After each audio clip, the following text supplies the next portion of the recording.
bicara soal senyum cerah seputih seputih artis ini dokter, kan Mm-mm. dua solusinya itu bleaching dan veneer toh. Ini Mm-mm. sebenarnya apa sih dok dua hal ini? Bisa dijelaskan dari situ dulu. Oke, sebenarnya pasti ini teman-teman di rumah juga pasti bingung ya antara dua Iya. perawatan ini. Karena orang-orang tuh mungkin taunya sama-sama buat memutihkan gigi ya, yang Mm-mm, kayak betul. artis-artis punya gitu. Terus pasti suka mikir, kira-kira si artis ini tuh perawatannya tuh dia bleaching doang atau dia sama veneer ya gitu. Nah, sebenarnya nih untuk mendapatkan senyum yang putih giginya, terus dia rapih giginya ataupun cerah, itu tuh perawatannya tuh nggak cuma apa namanya perawatannya tuh nggak sama. Jadi memang perawatan itu memang harus berbeda karena kondisi setiap pasien itu berbeda-beda. Nah, makanya hari ini tuh kita akan bahas bareng-bareng, kita akan sharing mengenai dua perawatan tadi nih, bleaching sama si veneer tadi, buat dilihat nih, kira-kira yang tepat buat teman-teman di rumah itu apa. Jadi nanti sebelum ke dokter gigi, kira-kira udah punya gambaran, kira-kira nanti mau apa, gitu. Baik, dokter kalau gigi putih kan Mm-mm. tentunya impian semua orang ya. Tapi kenapa sih kayak Mm-mm. saya pribadi ya kayak merasa ada tren orang itu pengen giginya putih gitu dokter. Iya, memang mungkin yang karena karena stigma masyarakat sih biasanya ya Mas ya. Kalau misalnya gigi yang bagus tuh harus yang putih banget, padahal Hmm. gigi yang putihnya putih banget pun sebenarnya kelihatannya bakal aneh ya. Yang benar Iya. itu adalah putihnya itu cerah dan yang terpenting giginya itu harus sehat dulu. Gitu. Oke. Percuma kalau misalnya giginya itu warnanya cantik tapi ternyata giginya tuh ada yang berlubang, ada yang infeksi. Semua itu akan sia-sia gitu ya. Mm-mm. Mungkin kehadiran media sosial juga berpengaruh kali ya dokter ya. Jadi kayak semacam Mm-mm. kita semakin aware gitu dengan kebersihan gigi gitu.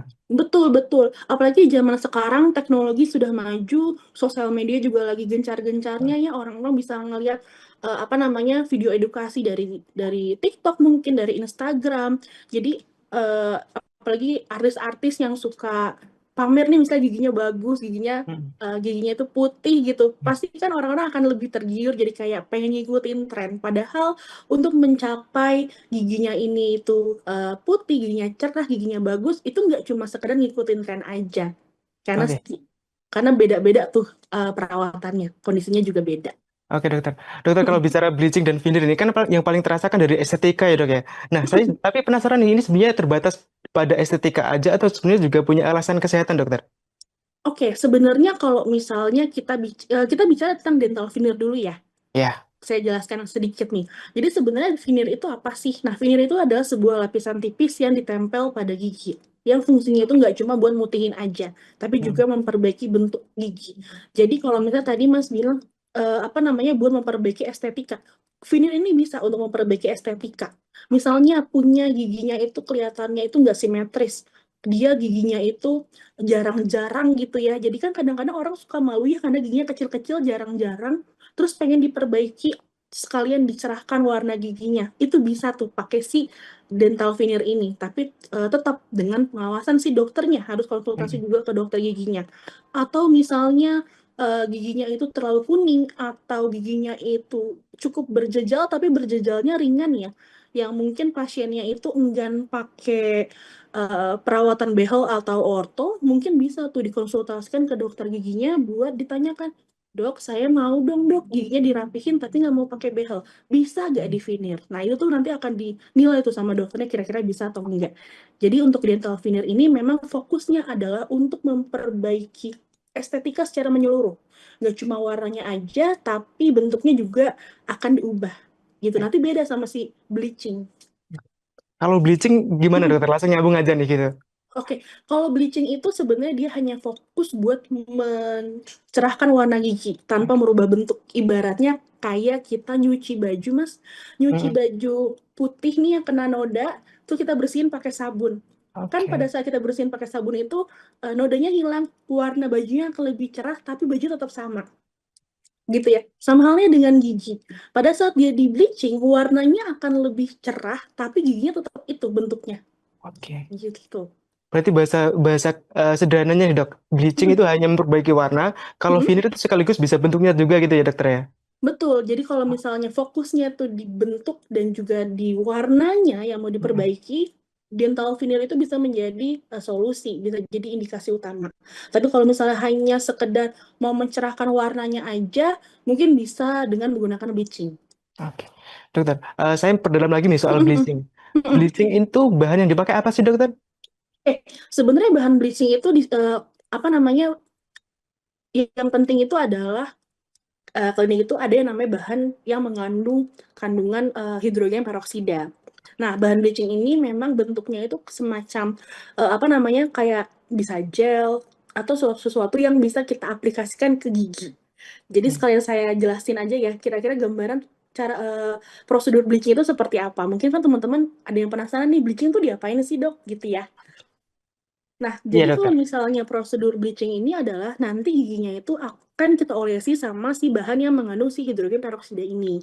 Nah, biasanya bahan ini itu nanti akan disinari juga nih, disinari dengan sinar khusus biar nanti dia itu bekerja secara maksimal. Nah, secara garis besar nanti tuh pertama-tama pada saat pasien bilang mau bleaching, itu pasti akan ditanya dulu sama dokternya apa namanya, kira-kira kondisi giginya itu seperti apa. Sekalian diperiksa gigi, gusinya itu pasti diperiksa ada infeksi atau enggak, ada lubang atau enggak, ataupun giginya ada tambalan atau enggak. Karena biasanya kalau misalnya giginya ada tambalan, dia itu nggak bisa tuh buat dilakukan bleaching. Kenapa? Karena bleaching itu cara kerjanya adalah bahan bleachingnya nanti akan masuk ke dalam pori-pori gigi kita. Jadi gigi kita kan punya pori-pori tuh. Kalau kita suka makan makanan yang berwarna, seperti misalnya teh, kopi, ataupun yang lagi tren sekarang nih suka minum matcha, atau punya kebiasaan merokok, biasanya noda-noda tersebut itu nanti akan masuk ke dalam pori-pori giginya. Pada saat dia masuk ke dalam pori-pori gigi, nanti warnanya akan menguning. Nah, makanya si bahan bleaching ini, dia itu bakal masuk ke dalam pori-pori gigi kita buat memecah si apa namanya, memecah si noda-noda tadi pada level apa namanya, mikroskopis ya, biar nanti dia warnanya gitu akan lebih cerah. Nah, oleh karena itu, kalau kita punya gigi yang sudah ditambal, tambalan gigi tuh udah nggak punya pori-pori berarti giginya. Jadi, tambalan tuh nggak ada pori-pori, sehingga bahan bleaching tuh nggak bisa masuk. Hasil, giginya nggak bakal bisa cerah kalau sudah ada tambalan. Makanya akan dicek dulu sama dokternya. Kira-kira giginya tuh kondisinya seperti apa. Gitu. Oke, dokter. Berarti nggak serta-merta kita datang minta bleaching, hari itu juga bisa treatment gitu ya, dokter ya? Betul. Nah, kalau misalnya memang kondisi giginya bagus, giginya oke, itu pasti bisa dilakukan bleaching pada hari itu juga. Dan Hmm. perlu diingat, teman-teman, kalau misalnya kita mau bleaching, hasil bleaching tiap orang itu pasti berbeda-beda. Ada Hmm. yang mungkin pada satu kali datang bleaching nih, dia itu bisa naik tingkat shade-nya itu bisa-bisa 7 tingkat. Ataupun Hmm. ada yang cuma 5 tingkat, 3 tingkat. Itu tuh apa namanya, sangat bervariasi tergantung proses penyerapan pada giginya. Proses dari apa namanya, giginya itu akan meresponnya seperti apa. Oke, Gitu.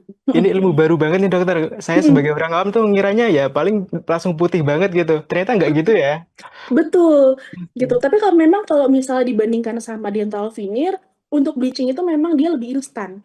Karena Oke. dia satu kali pertemuan itu dia bisa langsung apa namanya, kelihatan kelihatan cerah gitu warna Mm-mm. giginya.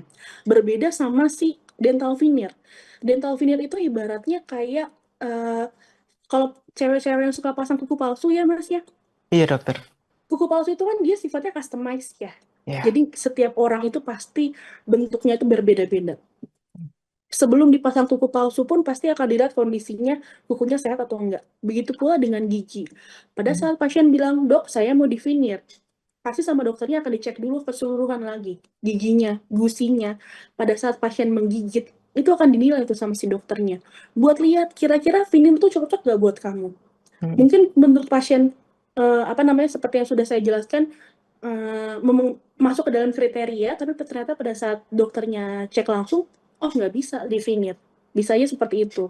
Atau kalau ternyata pada saat setelah dicek giginya, dicek gusinya, dan dicek kondisi yang lain ternyata aman, itu akan dinilai sama dokternya buat ngeliat nih hasil akhir veneernya tuh akan seperti apa. Misalnya bentuknya itu yang tadinya kecil-kecil mau dibuat giginya lebih ideal, lebih proporsional gitu ya. Itu nanti akan didiskusikan bersama pasiennya juga, nanti mau seperti apa. Makanya dibilang perawatan dental veneer itu dia customize. Kemudian kalau misalnya memang dibutuhkan, giginya akan dikikis. Jadi beda ya sama si bleaching yang cuma kita oleskan bahan aja dan akan masuk ke dalam pori-pori giginya untuk membuat warna giginya akan lebih cerah. Kalau misalnya di dental veneer, biasanya dia itu eh, ada tindakan merapikan giginya, kita kikis pada beberapa kasus gitu. Biar nanti bentuk giginya atau bentuk finirnya pada saat ditempel, dia itu lebih rapih, lebih bagus.